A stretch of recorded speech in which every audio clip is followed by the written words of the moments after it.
Time now for the voice of the land on the Big Play Network with your hosts, Kevin Arnold and Always Positive Jay.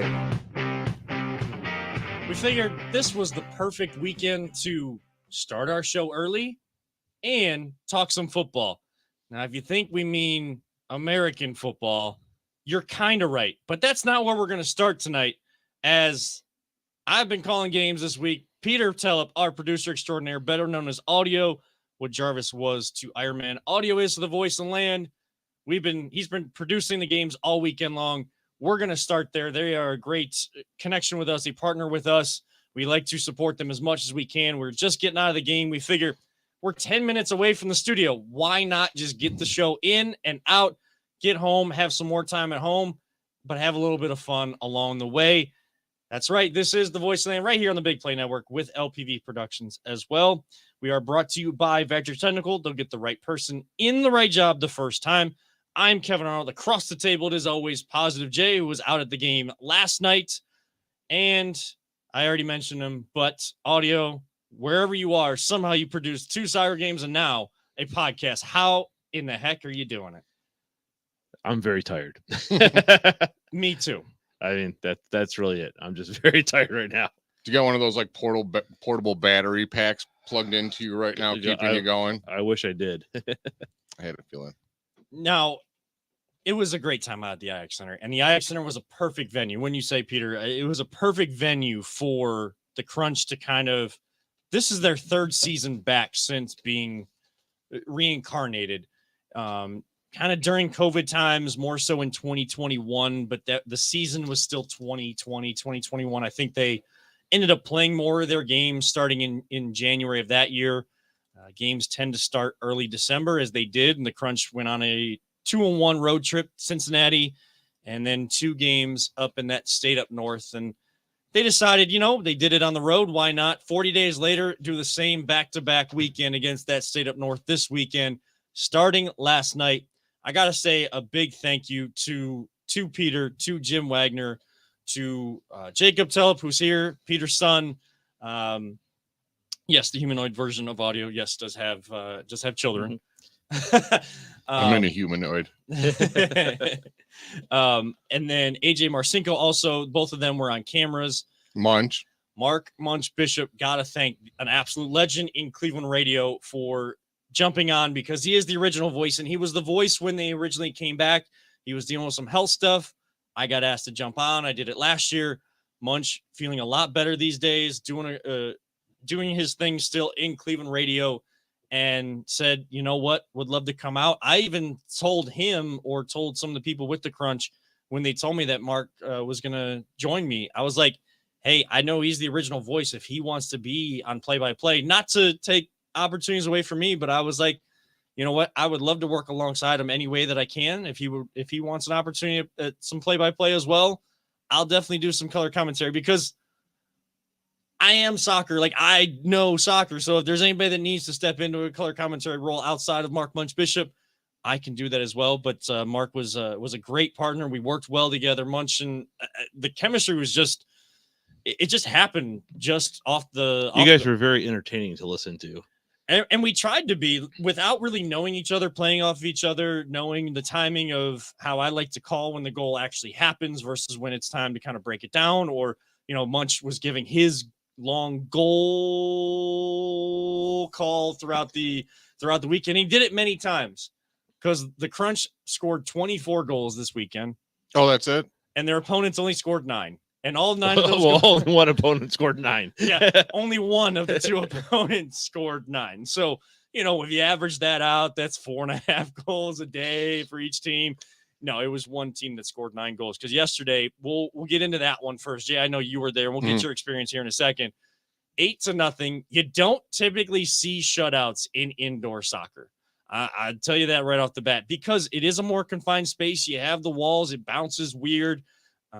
It's hard to stick with a little bit harder to stick with runners in the indoor game than it is in the outdoor, because not only can you pass with your foot, but you can pass off the wall as well. So it is hard to read those sometimes. Teams are going to get goals in the back of the net to see a shutout. Mario Musa, you can't say enough about that guy in goal. Admir Suljevic had a heck of a weekend today. 5 goals, 3 assists after like 2 goals, I think, and 3 assists last night.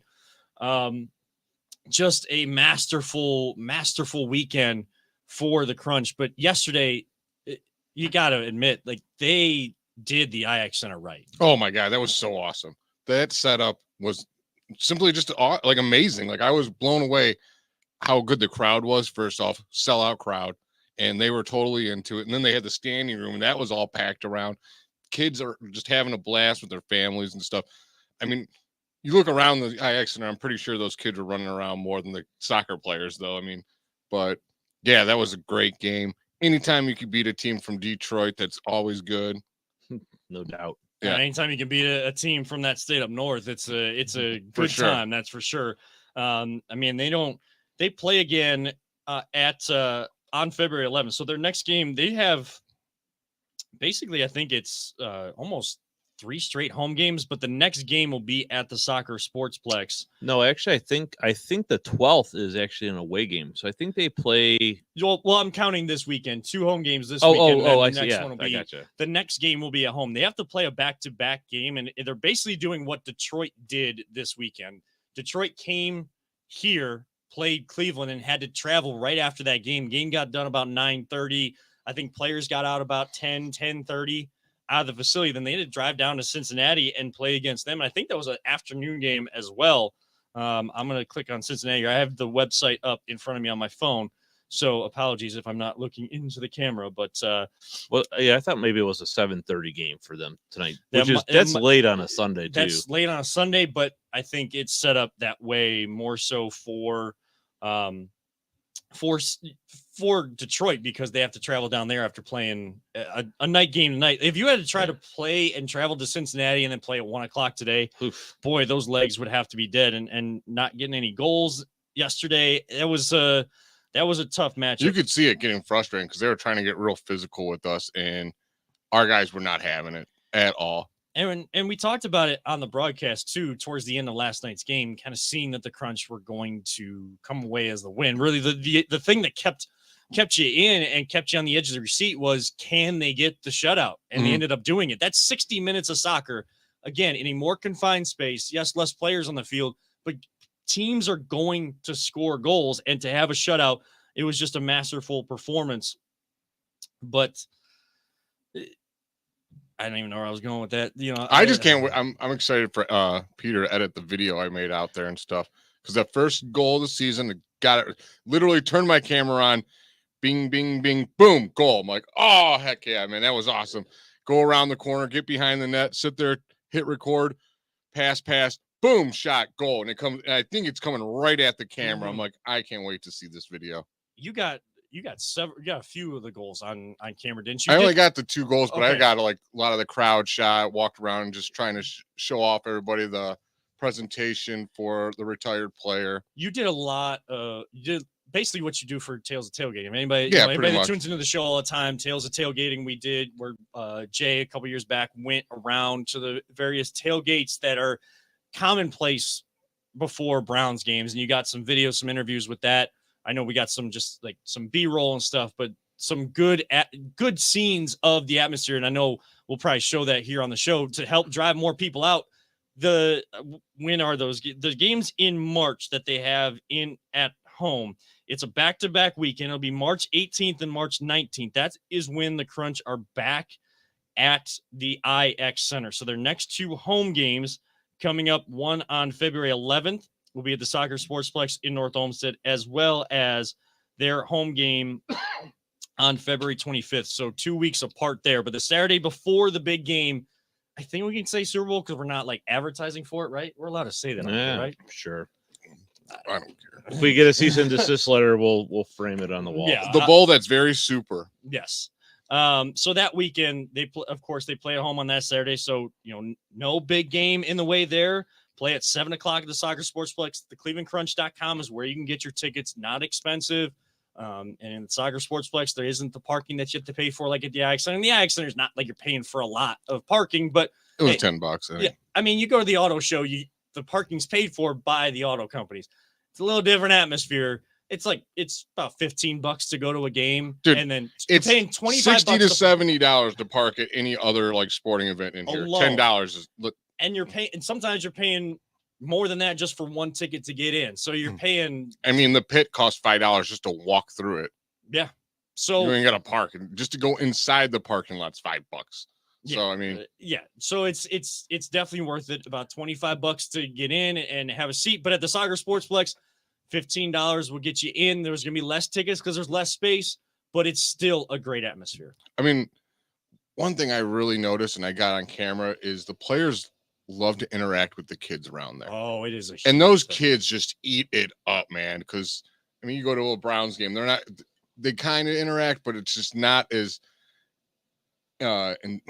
intimate as it is there because everything's so close and you're like right in the action. You got the walls are all like clear plexiglass. Oh, it was a lot of fun. Like, and then I ran into one of my buddies I went to high school, Kevin Kapansky. He played soccer, and I was talking to him about how I'm like, we're going to start talking soccer. He goes, and he hit it right on the nail, like right on the nail, or whatever how the saying goes. He goes, there's so many fans of soccer in this area that no one realizes, and we have nothing to listen to. I'm like, that's why we're doing it, because there's a huge soccer following in Northeast Ohio.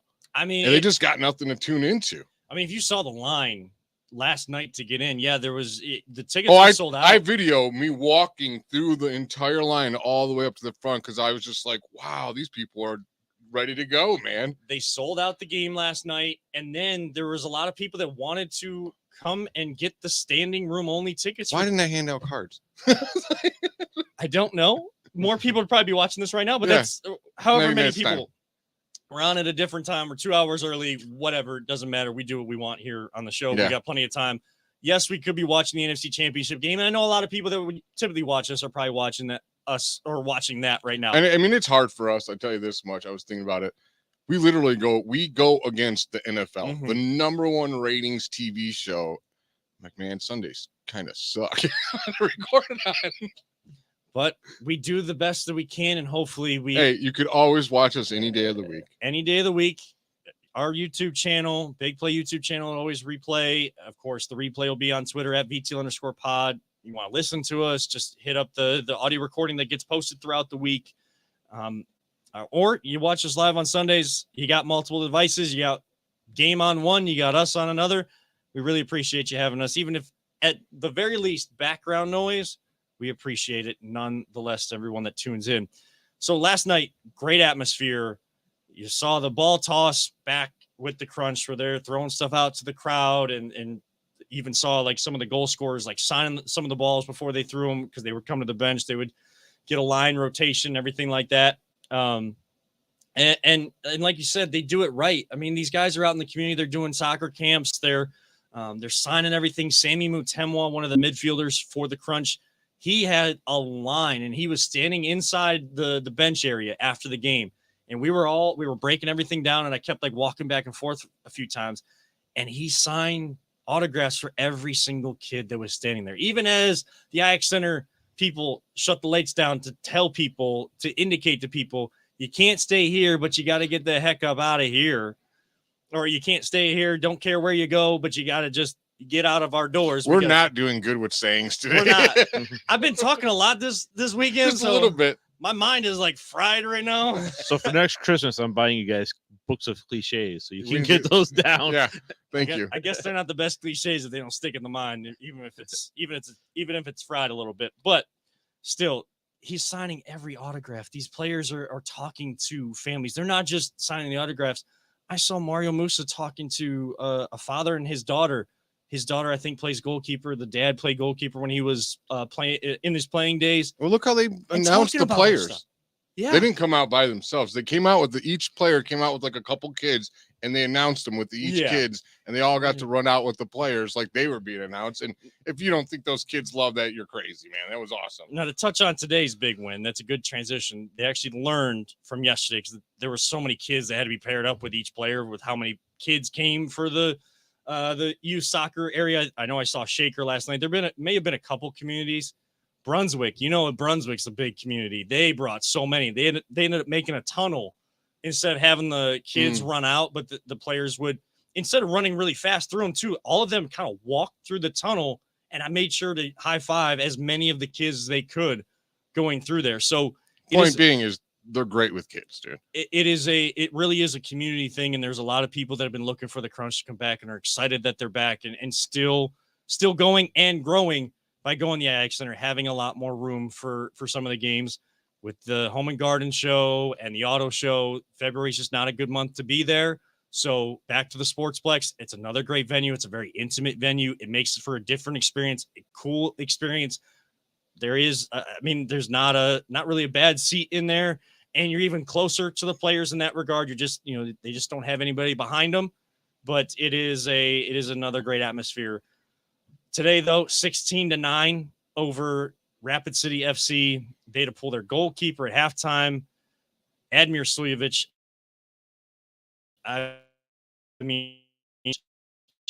In the third quarter, because the new goalkeeper that Rapid City brought in, he was a much faster What's a player. chip goal? Is it like a one-timer in hockey? So have you ever seen someone chip a golf ball? No, I don't know what you mean. Maybe like a the short game in golf. Oh, like a pitching wedge. Pitching wedge. Where they just kind of scoop it. Yes.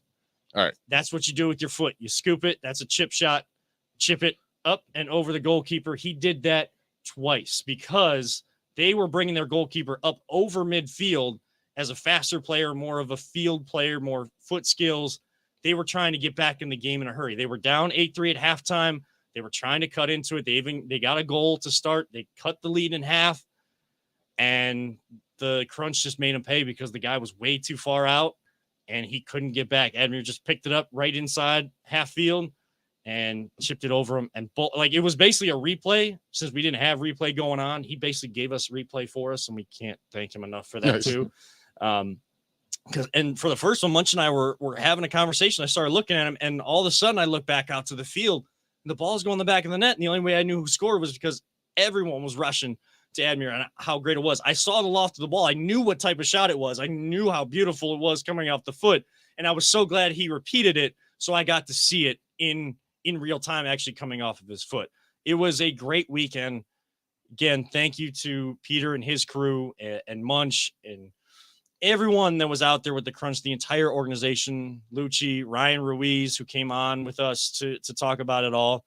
It lived up to expectations, I think, beyond, as Jay just punches his mic. I'm angry over there. Hey, it was talking back. Are you angry that we're not talking the other kind of football right now? No, that was my thumb. It's just, we're off today, man. Yeah, This is what happens when you start 2 hours early and we're just totally off our game. We're still on it. It's entertaining for people. Of course. That's why we still got 5 people in the stream, because they want to see how much we're going to mess up. Not about what we're saying. It's like, oh, what mistake are they going to make next? They know what really they say in radio, either be really, really good or really, really bad. You don't want to be in the middle. They're really off their rocker. What's going to happen next? Well, stay tuned to what's going to happen next, because we are going to switch gears to talk about the other style of football on the other side. We will continue to mention the Crunch, and we can't thank them enough for their connection, their partnership with us here on the Voice of the Land. But after the break, NFC Championship is going on. The AFC Championship will be played once we get off the air here tonight. What are we looking for in that game? What's happening in the NFC Championship game? And an interesting look at the Eagles coming from Jay on the other side of the break. This is the Voice of the Land on the Big Play Network. Whether you're looking to hire new talent or start a new career, Vector Technical has you covered. Vector Technical is a 28-year-old staffing firm that has helped thousands of job seekers advance in their career with reputable partners throughout Northeastern Ohio. Vector Technical is more than just a temp agency. With an above-average hire-in rate of 1 in 4 candidates, Vector works hard to connect the right person with the right opportunity the first time. Vector Technical hires for skilled manufacturing and light industrial work and is sure to have a career that you've been looking for. To learn more, visit our website at www.vectortechnicalinc.com. Welcome back to the Voice of the Land. Kevin Arnold alongside Always Positive Jay and Peter Tillip here on the Big Play Network.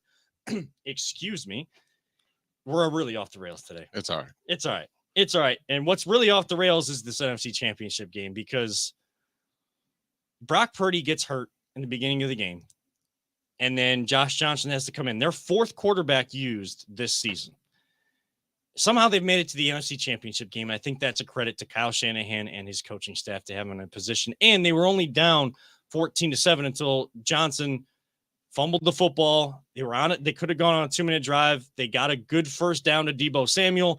Very next play, Johnson drops back, 1:30 left in the first half, fumbles the football. Instead of jumping on it, he starts to try to bend over and pick it up, or just goes to the ground and it's away from him. Then people kick it. Eagles pick it up. Bart Scott goes in for a 10-yard touchdown at the end of the drive. 21-7 at halftime. Still 21-7. Eagles have the ball. Looks like an incomplete. They're about to punt. Yeah, they're about to punt. It was a punt to back to 3rd and 6. Brock Purdy. He's back. Yes. So just got a text from my wife who's in the studio with us here today in the background and said, in the break, said, check your phone. And I go and look and she says, Brock Purdy back in the game because Josh Johnson has a concussion. Man, that's a lot of quarterbacks to go down for one team. And I know that Brock Purdy's elbow is not feeling very good at all. No, he couldn't pick up the ball. He couldn't hold it. That's why he had to come out. He had to tell Shanahan, I can't grip the ball. I can't throw it. But man, do the Eagles have the easiest path I've ever seen to the Super Bowl in my entire life? They might. You sent me this on Twitter yesterday. I know that while I was at work and you called into the show, I was helping produce yesterday, but you sent me the schedule as well. And there really isn't a marquee win on there. No, I'm going to go through their schedule. And if you guys hear a team that you're like, oh, that's a good team, stop me. Okay. Week 1, Detroit. Not at that time. True. Yeah. Minnesota, good team, but kind of fugazi. They were weak. They showed it in the playoffs that they're Justin Jefferson, and that's it. I will say this. Yes, they weren't as good as people as their record said that they were, but I think Minnesota was still a good team, and Philly got them at the right time. That, and if you go through Minnesota's record like I'm doing now, or their schedule, they also had a very cakewalk schedule. Yes. But regardless, I'm not a believer in Kirk Cousins, whatever. Then you play Washington, not that good. Jacksonville, were they a playoff team? Yeah, but they were still finding their way at that time. So right there is what I think is their signature win is Jacksonville. Arizona, not good. Nope. Dallas, not good. Pittsburgh, not good. Houston, damn sure not good. They lost to Washington. Indianapolis, definitely not good. Green Bay, this year, not good. Tennessee, they're okay. Giants, I don't think they're very good. Chicago, they suck. Dallas, we already know, and they lost, but they had Minshew, and then they lost to New Orleans when Minshew was in. Those 2 other losses that they had were Minshew in there. Who do they play in the last round of the playoffs? The Giants. Oh, yeah. Real tough. Then they get into this game. They get to this, they got the 49ers. Brock Purdy gets hurt in the first drive. I'm like, dude, please, can I have the schedule that they had? I'm sorry. The Browns made a bunch of idiotic moves this year, but they would have had a winning record with that crap. And then maybe not. They did lose some crap games too, but my point, I don't even want to bring the Browns to it. All I'm saying is Eagles be blessed because you have what I think is the easiest road I've ever seen to the Super Bowl in my life. The NFC is not very good. Now, we talked about this a little bit on the phone yesterday when you called me about this. And I said, I'm only going to play devil's advocate by saying this, but to go on the run that they did to start out winning as many games in a row as they did and winning as many games as they did in the entire season, we know how tough it is to win in the NFL. Mm-hmm. To go that long until Hurts got hurt. And maybe if he doesn't, maybe they sit him and Minshew still plays and they lose some of those back end games and the record's kind of still the same. But I'm sorry, with Hurts in there in a couple of those games, the 2 games that Minshew lost, if they played him out throughout the entire time, maintain that number 1 seed, know they're going to get him an extra week off anyways, I think they lose maybe 1 other game. They don't lose 3. So I think that they're still a good team because it's so hard to win, and it makes it even harder to win that many times in just one season. You know how long it took the Browns. And we're not trying to bring them into this too much. I mean, we had seasons, it took us 5 seasons to get that win total right yes, that's my point, because it is that difficult, and it's also difficult to not win a game either. Browns have done all of that. In saying that, yes, I would say that the Eagles probably have one of the easier paths to. I mean, you only get to play who they schedule. Right? I mean, it's not their fault.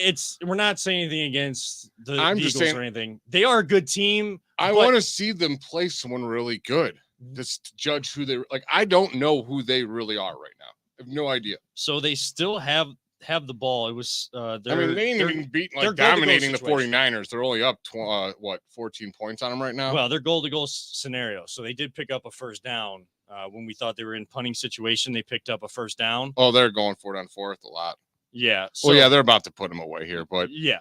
Point being is their signature win, their best quarterback they played was Lawrence from Jacksonville. Yeah, and then Cousins. I mean, if they score here, and I have it up on ESPN, so I'm sure people have a stream that's behind us, ahead of us. Sorry, one way or the other, but like the way that team it is. Yeah, the way this team is built is they jump out ahead of you, and then they make you pass, and that pass rush is good. Like I'm not trying to say like they got great wide receivers. Jalen Hurts had an MVP season. Their defensive line is great. They got great corners. I just don't know how great they truly are. Could they be like Fugazi pretty much? Yeah, and this is honestly worst case scenario for San Francisco, to have Brock Purdy get hurt, have your fourth string quarterback come in, making that as difficult as it was. And now Brock Purdy has to come back when he can barely hold the ball right now. He should not be in the game, and you're now down 21 as Jalen Hurts did take the. And now these defensive linemen are just going to be teeing off on him. I mean, he's going to have to drop back and pass. They're going to have to find a way. It's basically the fourth quarter at this point, and it's a 21-point lead for the Eagles. Crazier things have happened. I'm not calling one way or the other, but let's say the Eagles move on. My biggest question about them then going in to face the AFC champion, whoever it is, because both of those teams are really good Super teams. Bowl right there. We'll get into that here in 1 second. Where's their test? Yeah. Where, like, you want to be battle tested as much as win as many games as you can. The Eagles did part of that. I don't really see a test on there, or when the situation gets rough. If you go down a couple scores early in the Super Bowl, in the biggest game, what are you going to hearken back to from this year to stay in it mentally, stay in it as a team, to be able to still come back? Because the Eagles can put up points, but when you get down, your mindset is a little bit different, or there's a different pressure. There's a different, just a different element on your mind to come back in that game. They haven't gone through that scenario, or at least from what I can see, they have not. To piggyback off what you said there too, it reminds me of when the Cavs were in the East, and like the West, like it's flopped now. Like the East is stronger than the West, but back when the Cavs had LeBron, the West was so much better, and those guys were just grinding it out with each other in the West.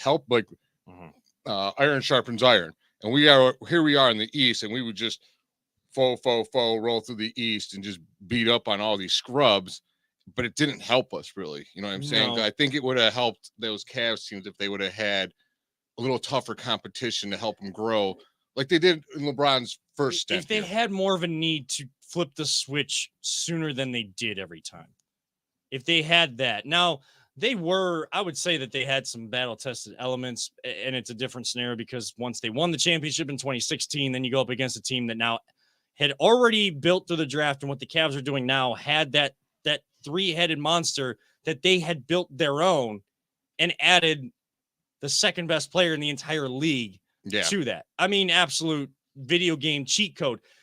Hey, credit to them. They were able to bring them in, and they got the job done. It's over. We're past it. I'm not going to make excuses or whatever, but yes, you would have liked to seen them more battle tested. Again, where is the Eagles going to be battle tested? Unless they're up in the game, where is that battle tested element? I guess we shall see if they do see it. if they move on, that's going to be their first true test. It's the Super Bowl. I mean, neither one of us are really gambling people, but I'm just saying I wouldn't put money on the Eagles in the Super Bowl. Let's hit a break here. We'll touch on and preview the Cincinnati versus Kansas City AFC Championship game on the other side, and touch on a little Cavs. and we'll have a little fun at the end of the show. We're already halfway through a fast-moving hour here. We're 2 hours early for it anyways. Why not make it a fast hour and get in and out in an hour? Why not do that right here on the Voice of Land on the Big Play Network? Are you struggling to hire the right talent or maybe even find the right career? Vector Technical makes it easy. Since 1992, Vector has provided Ohio employers with a reliable process for hiring and have helped thousands of job seekers advance in their careers. Vector Technical is more than just a temp agency. We invest time to get to know each client and candidate personally. Vector places people in job opportunities that they are truly excited about. Interested in learning more? Visit our website at www.vectortechnicalinc.com to see a full list of our current job opportunities and to find out what Vector Technical can offer you.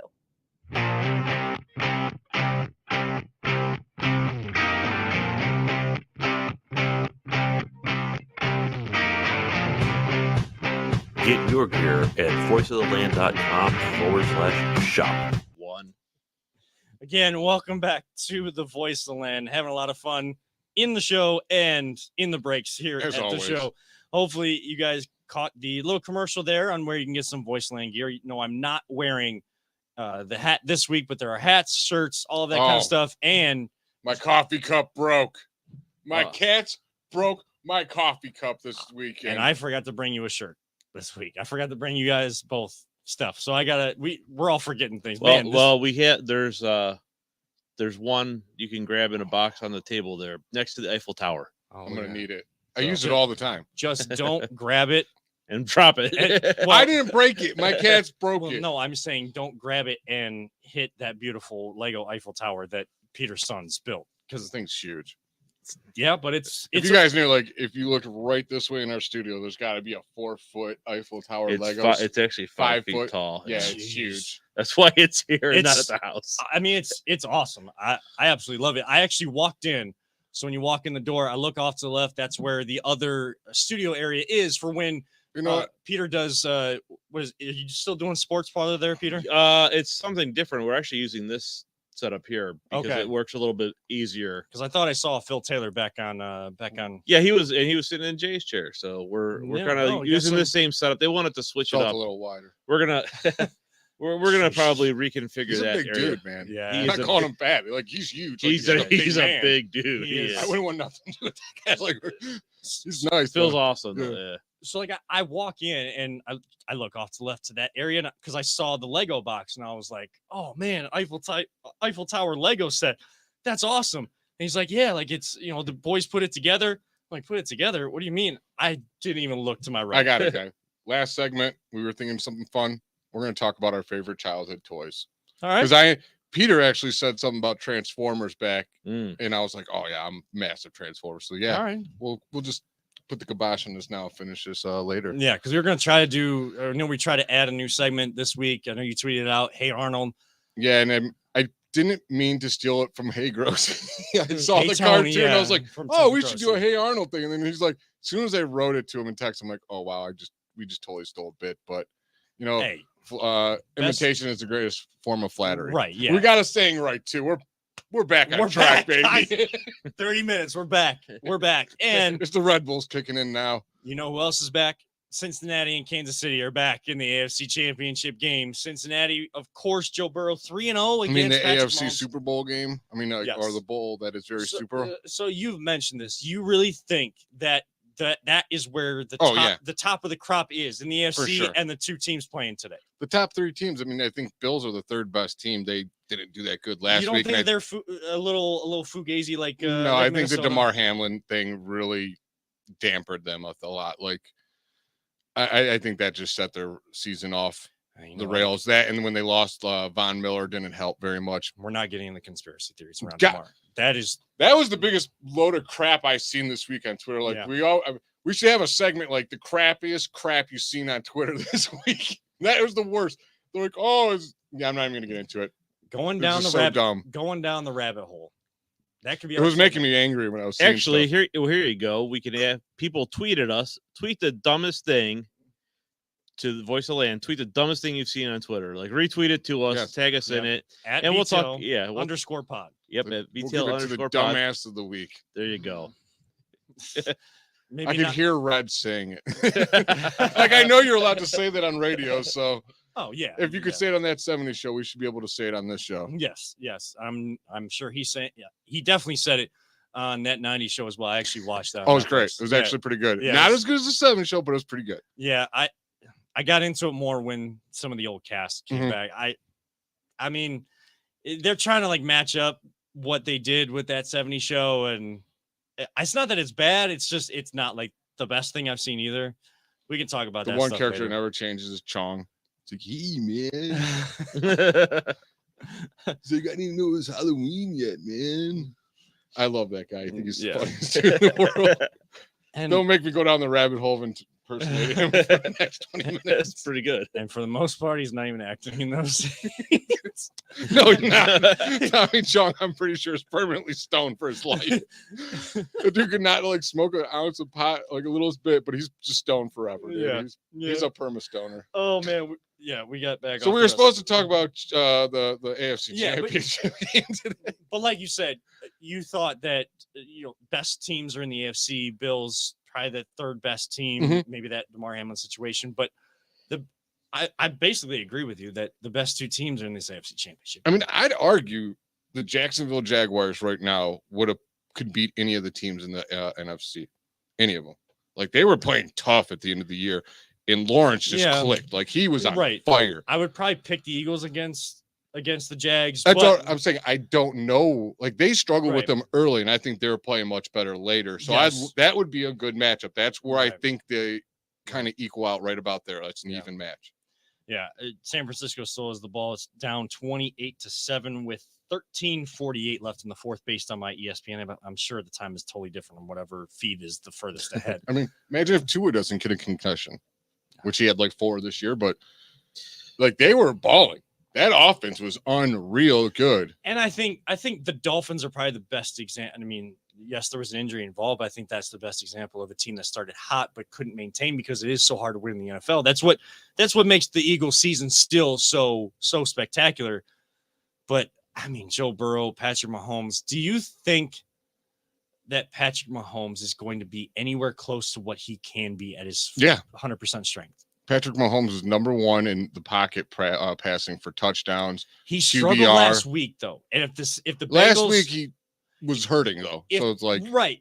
And he's probably, I mean, it's a high ankle sprain. That's usually like 4 to 6 weeks for guys.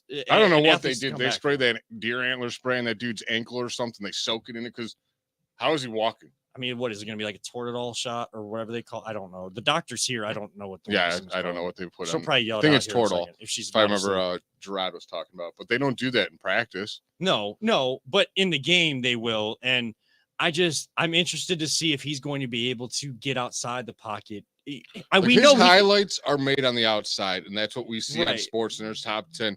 But most of his damage is in the pocket, and a lot of people don't realize that's what makes him so dangerous. He's not the scrambling type like Lamar or even Deshaun Watson. He scrambles when he needs to. He's more like the young Aaron Rodgers type where he would get outside that pocket and then he could really kill you. But he's still plenty good in that pocket. And he's good from the pocket because teams also have to account for the fact that he's good outside the pocket. So sometimes I think teams overcompensate to one aspect over the other. Now, last week with Jacksonville knowing that he was hurting in that game, if the Bengals use anything, and I think maybe a little bit of a better defense, maybe not, but still skillful defenders, if they use anything that they saw last week, if they see that Patrick Mahomes is actually hurting, try to keep him in the pocket. Now he's like one-dimensional in the passing game.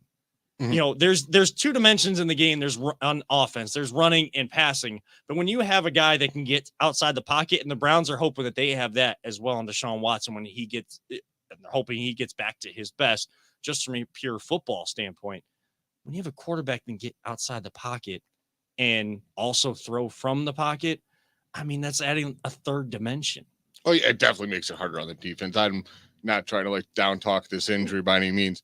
I just kept hearing so many people this week saying how he's going to be off half his game and stuff. I'm like, dude, he's really good pocket passer. But yes, it definitely makes it easier on the defense. And they have a great defense. Cincinnati's defense is very underrated. not talked about with the best. Those two defensive ends are really good. They got, and that's Yes. where if they can get pressure on him, Chiefs are going to be in trouble because the other guy on the side of the field, Joe Burrow, is on fire. He is on fire. He is one of those next guys as well. He's in that conversation. You got to have that guy to have any chance. And Cincinnati has done it back-to-back years. They haven't lost since Halloween against the Browns. And that's just the type of run that they've been on, the type of confidence they have, the great coaching that they have. And they have no fear going into Arrowhead. What did you make, though, of the secondary? I know they did it in the Bills game, but then Mike Hilton, their cornerback, doubled down on it, that they don't care that they said it. They called Arrowhead Burrowhead. Do you put any stock into bulletin board material? Oh yeah, I used it. I learned early when I would play sports was from Michael Jordan, and like how he would just, if he didn't have anything, he would literally make it up and just. Wow, like that meme nowadays from The Last Dance. I took that personally, or he said like somebody did this to me and tried to like talk at me, and I took that personally, and now it's used as a meme for everybody. Oh yeah, defense, it's huge. Offense, I don't know how much that helps them, but if you're on defense, that is huge. Like, you think you own us in our own house? Like, there's just something to say about when you just can fire yourself up like that. Ask Gerard. You've heard the story of how many times about the Patriots Rams Super Bowl, and that the Rams got this huge nice gift package beforehand. And then they gave like some crap package to the Patriots, which I believe Bill Belichick did. I think he took all those gifts, threw them away, and then gave them some crap and like, this is what they did to you. Another prime example. Yeah. Bill Cowher, before our 99 opening game, again, we opened against the Steelers, first game back. He goes, "Oh, you don't even have to announce us. Just this is about you. This is about you guys today." They come out, they like don't announce the players or the Steelers. They just let them go. This time they're going to disrespect you. They're not even going to not like he planned it, and they used it and they crushed us. I mean, that team sucked back then, but he still did it. It still works. Yeah. They've been using it for years. Yeah. I don't know how much, but it works. Right. I mean, I think it matters when two teams have kind of a rivalry. If it hasn't already budded, it's a budding rivalry between Kansas City and Cincinnati. And Burrow, he's beaten Mahomes 3 times. I'm sure Mahomes has heard that all week. And the defense has heard Burrowhead all week. The biggest key, though, is Kansas City is going to have to do what Buffalo didn't do. And that's get pressure on Joe Burrow, because pressure on the quarterback, no matter how good they are, makes them look pedestrian. If you get constant pressure and they don't feel like they have time to set their feet and throw, when they feel comfortable back there, like Buffalo made Burrow do, they allowed the running game to get going for Cincinnati. Then Burrow was able to sit back there or run when he needed to. He gets comfortable. Boy, it's going to be a long day with Jamar Chase, T. Higgins, and Tyler Boyd on the outside. I 100% agree with you. I think the key matchup in this game is Chris Jones versus these backup linemen, because they lost another lineman. I think they only got one starting lineman in this game right now. And Chris Jones can wreak havoc from outside and inside. He's a hell of a pass rusher. And Chiefs, if you want a chance, like you said, you can't let Joe Burrow just sit back there and pick you off. Yeah, relying on the fact that you are in your home stadium and that crowd is going to be on fire. That is a great fan base there. Philly's got a great fan base. I mean, that place has been M&T Bank Stadium, I think, in Philadelphia. That crowd has been. Oh, that crowd's always crazy. If that is one stadium I'm legitimately afraid to visit. Like, even if the Browns played the Eagles, I might secretly just put on like an Eagles shirt so I don't get beat up or something.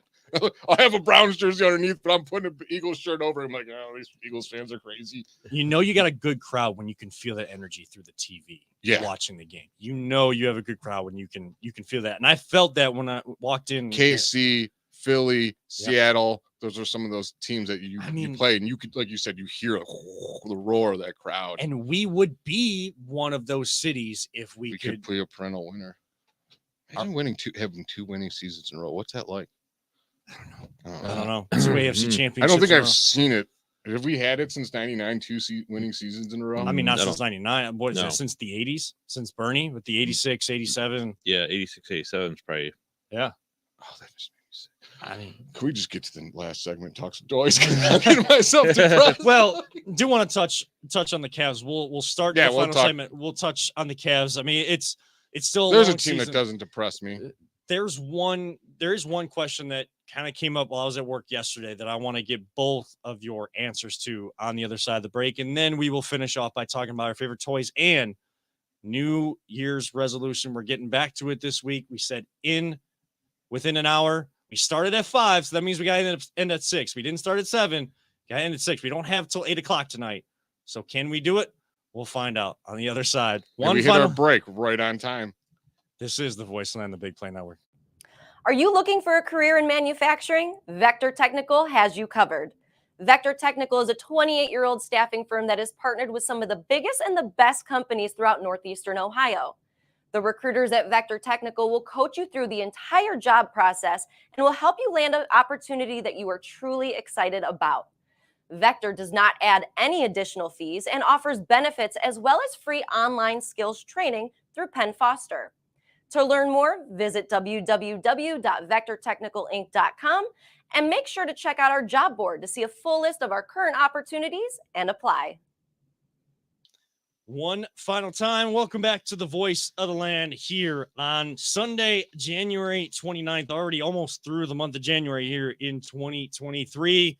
It is conference championship weekend in the NFL, but the Crunch, that's form of football here in town. Your professional indoor soccer team got 2 wins. They have won 4 straight. They are 4-1 and first in their division, second in the league right now, only behind Omaha in the Central Division, which is sitting at 5-0. So they have not lost a game. And there were some battles in MASL2, the old league for the Crunch, between Omaha and Cleveland. I'm sure there is a possible collision course between those two teams at some point this year as well. And another team that's really good in this town is the Cleveland Cavaliers. And yes, I know that they've been up and down lately, but they are a good team. The one question that I teased, I wanted to get both of your takes on is, and this isn't for excuses or anything like that, but do you feel like the Cleveland Guardians and the Cleveland Cavaliers get an unfair shake from the fan base, as good as our fan base is for sports fans, in the realm of sports fans around this country? Do you think they get an unfair shake because this is known as a football town, and as much frustration as the Browns bring, if there's any sort of little issue with either one of the teams, or in a long season they lose a couple games they shouldn't lose, fans get all up in arms even more than maybe they would in normal circumstances? Jay, do they get an unfair shake at times? Oh, 100%. They get an unfair shake. Are you kidding me?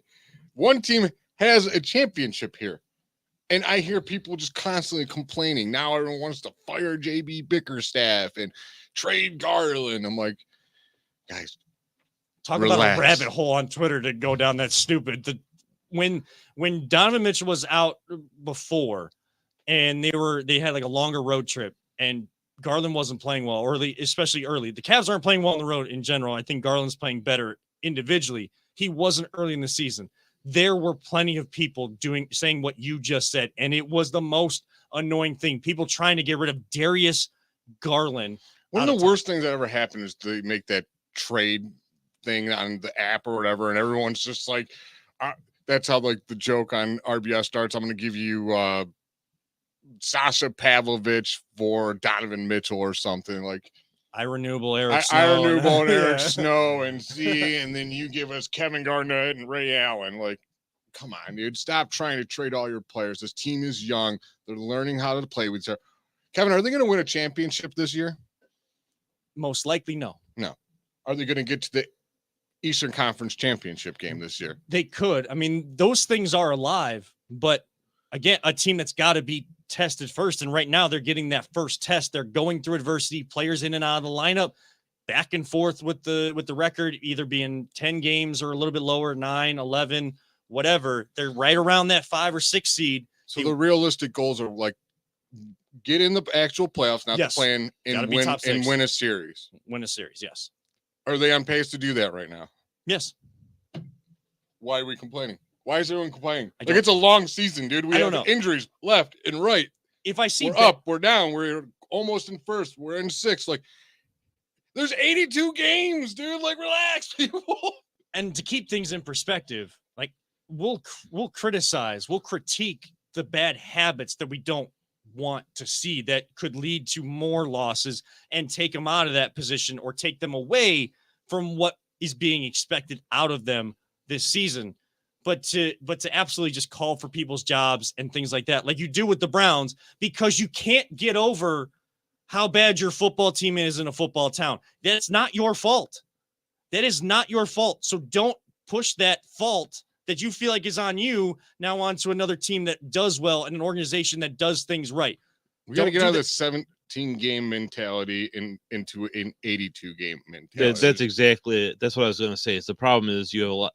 It is a football town, and so many fans are focused on 16 or 17 games. When the Browns lose, it's Well, devastating. When the Browns lose 2 or 3 games in a row, then that's devastating. When the Cavs or Indians win 2 or 3 games in a row, they can recover from that. Yes. It's not the end of the world.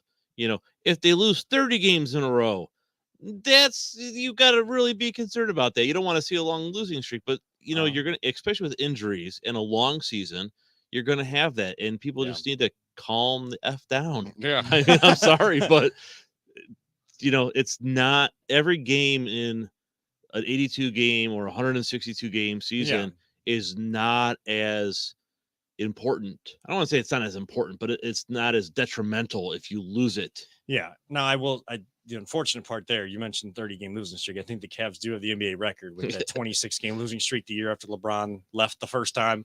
But yeah, that was a different mindset in the organization. They learned from those mistakes. They are set up better now that LeBron is gone. They played it right. They played it right. Did that. You don't want to get stuck in basketball purgatory, which we're not. Yeah, right. Like that's what people are getting afraid we're going to get stuck in that 5-6 seed, like the Washington Wizards always are and stuff. I would say like 7-8 seed is more of the purgatory, the old style of the playoffs where it was the top 8 seeds and you don't have the play-in tournament 7 through 10. But that 7-8 seed, when you were right around there, it was like the Utah Jazz for several years. They were there. They were in basketball purgatory. Denver Nuggets are there, dude. They can't get. They're like a great team, but they get to the playoffs and they just can't pull it out.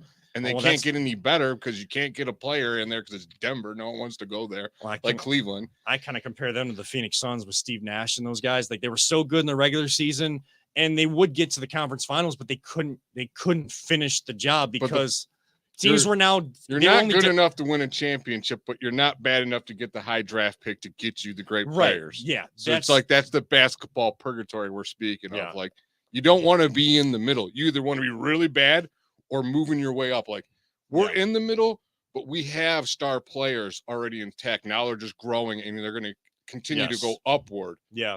We're not going to get stuck in the middle. Like they have this team's so unreal talented for how young they are. Like Jared Allen, Mobley, like I was talking to you on the radio, is with Mitchell going down, you're seeing him taking more of a strive on offense. Like people are trying to call him a bust too because he's having a sophomore slump. Yeah, teams adjusted to him to start the year. Guess who's adjusting back now?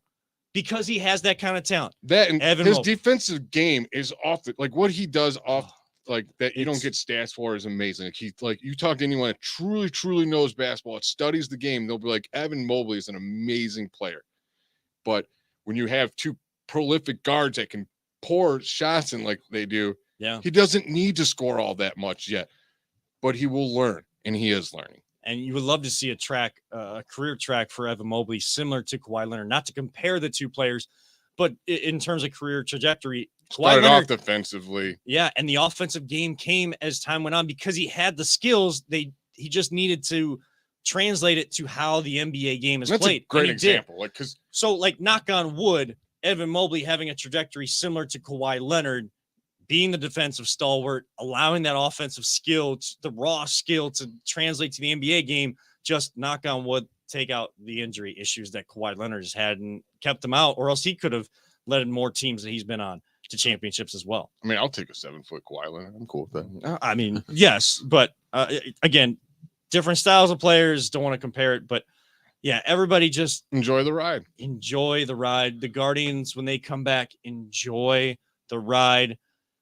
Browns, I don't know how you enjoy that ride, but if they survive the ride. survive the ride. The Browns are like riding a roller coaster with no safety harness. You just got to hold on. And with the crunch, get in on the experience and enjoy the ride, because that is a talented group of people, talented group of athletes in this town that aren't going to get anywhere near the recognition. And yes, they're not on that kind of platform to do so. Indoor soccer isn't as big as it was professionally or talked about in this area as it was back then. But the rumblings are coming. TheClevelandCrunch.com. Get your tickets for some of the remaining home games this season. Check this team out. They work so well together, and they are so great in the community, and such a great experience. If you have kids, bring them out to the games. Speaking of kids and childhood, to finish off the show, Jay, you mentioned it. Favorite childhood toys. What are yours? Because we're all different age groups here. So we'll go from the youngest to the oldest. So here. I was big on Legos. I mean, I had Same. my Lego set. One of the toys that I really enjoyed getting was and I got it for Christmas. It was a Buzz Lightyear action figure, but it wasn't the traditional what you see in the movie Buzz Lightyear. It was of course, it was fully loaded one. It was fully loaded, but it was, of course, in sticker form, but it looked like metallic, like a mirror, like you could see yourself in it. I actually know exactly what you're talking about. Yeah. It was because everyone else had the regular Buzz Lightyear, and I was the only one of my friends that had the platinum Buzz Lightyear. Like, that was one of my ultimate favorite toys, because Pixar was one of my favorite movie franchises, and it started when I was a kid anyways. I loved watching those movies, and then to get that was really cool. I'm trying to think of some other toys I would play with. What would have been your action figures that you would have collected? I didn't really collect any action figures. Like, I didn't like have. They were huge in the 90s. I guess I had a lot more Hot Wheels cars. Like Hot Wheels. Like, and yes, I collected them, but as a kid, I had the track, like the orange track and everything. Where they get like the little zoomer things, you put them in, they fly around, so, like, hit a couple loops. I was definitely playing with my Hot Wheels, and like now they're in stores, so they're still in good condition to collect them. But I loved putting my Hot Wheels track together and doing that. So yeah, like I think probably all of us probably like Legos. Me, Transformers were huge, but I think when it comes to the collection, nothing ever beat the Ninja Turtle action figures. Oh, okay. Like, I had the blimp, solid, the van, the Technodome. Like, in April O'Neil, someone stole my April O'Neil one day, and I was just devastated. Heartbroken, huh? Oh my god, I was heartbroken. Well, and I said, like, I didn't get action figures when I was a kid, but I guess like one of the favorite toys to play with when I was with friends, because I wasn't allowed to watch it, but I still knew about it, and I am a big pro wrestling fan now. Oh, the wrestling toys, we had those too. The wrestling toys, like, guys, remember the ones you would hold? They'd have like the little thumb thing. You'd hold it down and like shoot them off and stuff. Yeah, like my friends had that stuff, so we would play that. The only way I got to play video games was going over to my friends' houses and playing that, because my parents and I mean, they worked their what's off, and they got what they could afford. We couldn't afford all the video games and stuff. That's the beauty of knowing people. It's not always about what you know, it's about who you know. And I knew friends that had video games, so I still got to play it. I still knew about wrestling, and then became a fan when I got a chance to watch it as I got older. And of course, in about 2 minutes when you hit the car, we're going to be going home to finally watch Royal Rumble. Nobody tweet me spoilers, because I haven't been able to watch. I've been calling and talking for the last 48 hours. When we were kids, another one was G.I. Joe. Wasn't that because we didn't get the huge ones. We had like the little ones that were like string together or whatever. And it was the vehicles. It was all about the vehicles with the G.I. Joes. Peter? Well, I'm older than you guys, so I mean, I had a stick. Yeah, not by much. And a rock. No, ball in a cup. Ball in a cup, yeah. Roll the hula hoop. Oh, jeez. Right. Like, oh, Merry Christmas. You got a can. Now go outside and kick it. Right. Yeah, basically. No. Had Legos. They're nowhere as cool as the Legos my kids have. But I did, some Transformers, but the Transformers are expensive, so I didn't have many. One thing I loved, I had a Robotech jet that transformed into like the mech, which was really, really cool. Love that. Had Star Wars, some Star Wars action figures, but G.I. Joe too. Had a bunch of G.I. Joe. The vehicles were always cool. And the one I wish, maybe one day I'll just go find and buy it, is that I always loved was the Cobra jet. It was based on the A-10 Warthog. Yeah.